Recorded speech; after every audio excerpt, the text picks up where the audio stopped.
Hello बच्चों, class 5 chapter 8 वे दिन भी क्या दिन थे। इसके पहले हमारा 7 चैप्टर जो है कंप्लीट हो गया था। अब देखो, घटना महत्वपूर्ण थी वरना कुंभी अपनी डायरी में उसे क्यों लिखती। अपनी डायरी में उसने 17 मई सन 2155 की रात को लिखा, आज रोहित को सचमुच की एक पुस्तक मिली है। आप देख रहे हैं कि यह कहानी हमारे भविष्य के लिए लिखी गई है, 2155 के लिए। और अभी हमारा क्या चल रहा है, 2020 चल रहा है। और यह कहानी जो है 2155 के लिए लिखी गई है कि किस प्रकार का परिवर्तन इस समय में आएगा और सबकी विचारधाराएं क्या होगी और किस नजरिए से देखेंगे और समझेंगे। यही सब कुछ जो है इस कहानी के माध्यम से हमें बताया गया है। वह पुस्तक बहुत पुरानी थी। कुंभी के दादा ने बताया था कि जब वे बहुत छोटे थे तब उनके दादा ने कहा था कि उनके जमाने में सारी कहानियां कागज पर छपती थी। पुस्तक जो है बहुत पुरानी है। कुंभी के दादा ने बताया था कि जब वो बहुत छोटे थे, जब वो क्या बचपन में जब वो बहुत छोटे थे तब उनके दादा ने कहा था कि उनके जमाने में सारी कहानियां कागज पर छपती थी। जो बहुत सारी कहानियां वो कागज पर छपती थी और पढ़ी भी जाती थी।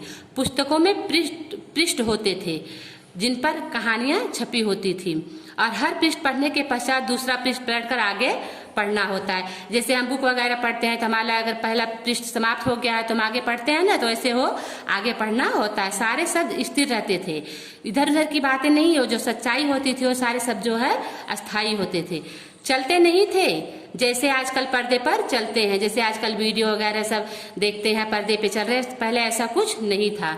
रोहित ने कहा था कितनी पुस्तकें बेकार जाती होंगी। फिर रोहित ने कहा होगा कि भविष्य के लिए बोले जा रहे हैं इसलिए कि कितनी पुस्तकें जो है बेकार जाती होंगी। एक बार पढ़ी और फिर बेकार हो गई। बोल रहा है एक बार पुस्तकें तो हमने पढ़ ली, फिर इसके बाद जो तो बेकार हो जाती है।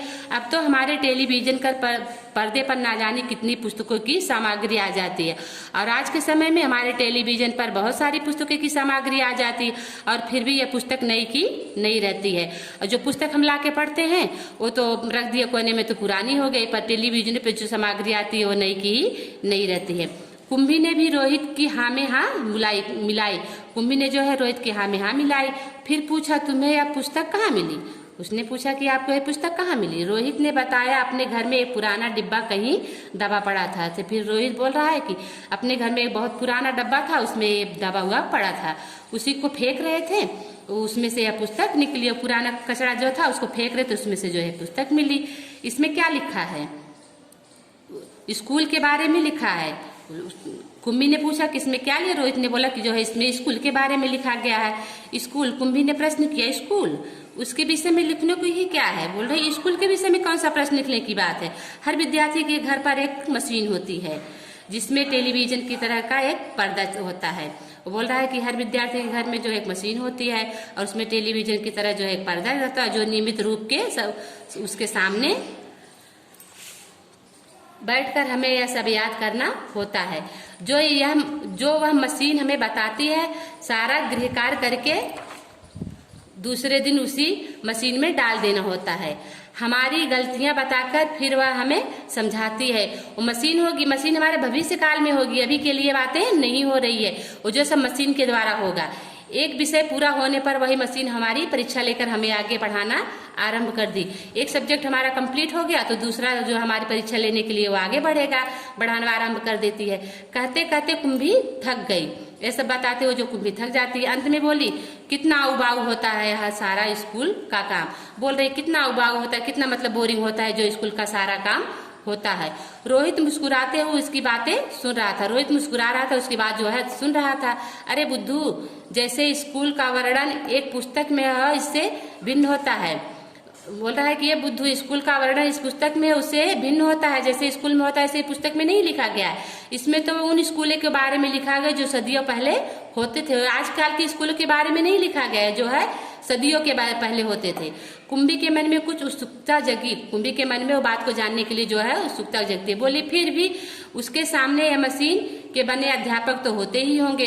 बोल रही कि फिर भी उसके सामने जो मशीन से अध्यापक बने होते ही होंगे। कुंभी को याद आया कि एक बार जब उससे भूगोल में रोज वही गलतियां होने लगी थी तो उसकी माँ ने मोहल्ले के अध्यक्ष को बताया था। फिर कुंभी को अचानक याद आ जाता है कि एक बार उसे भूगोल में जो रोज वही गलतियां होती थी और उसकी माँ जो मोहल्ले से अध्यक्ष को बताया था। तब एक आदमी आया था और उसने उस मशीन के पुर्जे अलग कर दिए थे।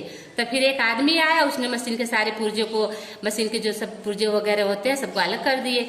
तब उसने मन ही मन यह मनाया था कि वह आदमी इस बोर करने वाले अध्यापक को पुनः जोड़ना पाए, और मन ही मन वो मना रही थी कि जो आदमी पुर्जे बनाने वाला आया है वो उसको ना जोड़ पाए, तो उसे हमेशा के लिए छुट्टी मिल जाएगी। अगर वो बनेगी नहीं तो उसको पढ़ाई करने के लिए हमेशा के लिए छुट्टी मिल जाएगी। लेकिन उस आदमी ने तो मशीन को फिर से जोड़कर उसकी माँ को बताया, लेकिन वो आदमी जो था क्या किया, उसने मशीन को फिर से जोड़कर उसकी माँ को बता दिया।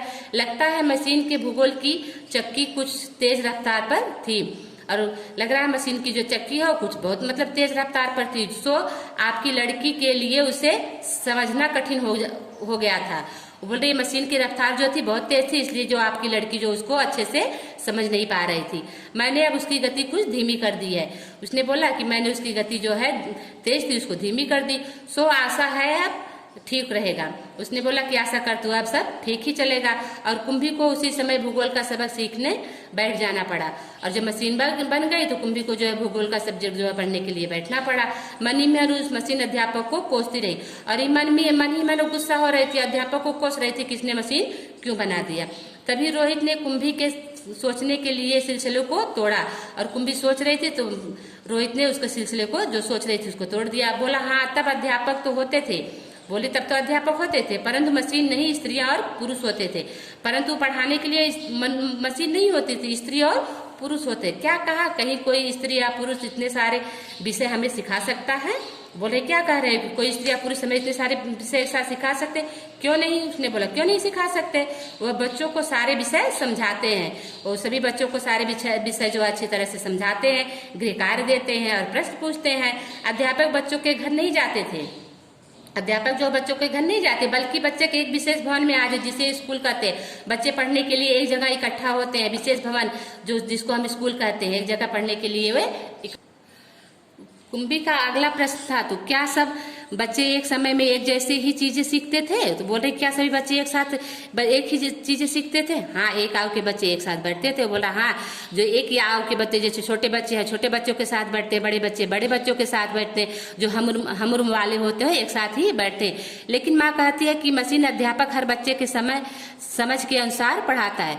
तो बोल रही नहीं, लेकिन माँ तो कहती है कि मशीन जो है अध्यापक को हर बच्चे की समझ के अनुसार ही बताता है, पढ़ाता है। फिर पुराने जमाने में यह कैसे संभव होता था?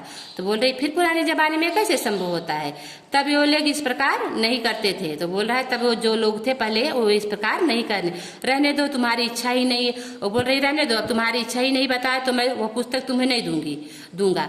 बोल रहे जब तुम्हारी इच्छा ही नहीं, तुम्हारा मन ही नहीं, तो मैं पुस्तक अब तुमको नहीं दूंगा। कुंभी झट बोली नहीं मैं उसे पढ़ना चाहती हूँ। पूरे जल्दी से बोल पड़ी, झट बोल पड़ी कि नहीं मैं उसे पढ़ना चाहूंगी।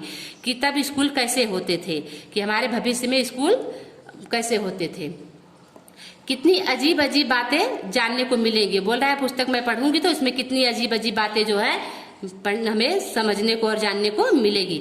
इतने में अंदर से माँ की आवाज सुनकर कुंभी बोली, इतने में अंदर से उसकी माँ की आवाज आई और कुंभी लगता है सबक का समय हो गया। बोल रही अब लग रहा है सबक का समय हो चुका है। रोहित भी उठा और रोहित उठा और अपने घर की ओर चला गया। रोहित उठकर वहां से अपने घर की तरफ चला जाता है। कुंभी अपने घर की ओर चली गई, कुंभी भी अपने घर की ओर चली जाती है। अंदर मशीन आगे का सबक देने को तैयार थी, और मशीन जो है आगे का सब्जेक्ट आगे का विषय पढ़ाने के लिए तैयार थी। मशीन से आवाज आनी आरंभ हो गई। अब मशीन जब चालू की तो मशीन चालू करते तो आवाज आती ही है। आज सबसे पहले तुम्हें गणित सीखना है। अब मशीन बोले कि आज सबसे पहले आपको जो है गणित सीखना है, कल का होमवर्क छेद में डालो। कुंभी ने वैसा ही किया, कल का होमवर्क जो वहाँ पे मतलब वगैरह बने उसकी जगह होती है उसमें डाल दिया। कुंभी ने वैसा ही किया, वो सोच रही थी कि कितने अच्छे होते होंगे वे पुराने स्कूल। बोले कितना कल्पना कर रही है कितने स्कूल होते हो, कितने अच्छे होते होंगे, जहाँ एक ही आव के सारे बच्चे हंसते खेलते कूदते स्कूल जाते होंगे, जो सब एक साथ रहते होंगे, खेलते होंगे, कूदते होंगे। ये सब सोच के उसको बहुत खुशी हो रही थी। और पढ़ने वाले पुरुष और स्त्रियां होते, और पढ़ाने वाले जो होते हैं स्त्री और पुरुष होते थे। इतने में मशीन से स्वर आना आरंभ हो गया। इतने में जो मशीन उसने चालू की थी उससे जो है स्वर, उससे आवाज आना आरंभ हुआ, और पर्दे पर चलते हुए अक्षर एक अंक आने शुरू हो गए। और पर्दे पे जब चलने लगा तो अंक जो है आने शुरू हो गए। और कुंभी सोच ही रही थी कि तब स्कूल जाने में कितना आनंद आता होगा। और कुंभी सोच ही रही थी स्कूल जाने में कितना मजा आता होगा, कितने खुश रहते होंगे सारे बच्चे, और सारे बच्चे जो कितने खुश होते होंगे। अभी हमारी कहानी जो कंप्लीट हो गई है, इसको मैंने रीडिंग भी किया, इसके साथ इसका सारांश अर्थ भी बताया। अब आपको समझ में आई कहानी बच्चों? समझ में तो आई होगी। इस कहानी को लिखा किसने है? Isaac Asimov. किसने लिखा है? Isaac Asimov. इस कहानी से आपको क्या शिक्षा मिली? कि हमारे भविष्य में ऐसा सब कुछ हो सकता है, अभी नहीं, हमारे भविष्य में ऐसा सब कुछ हो सकता है। ओके, बाय बच्चों।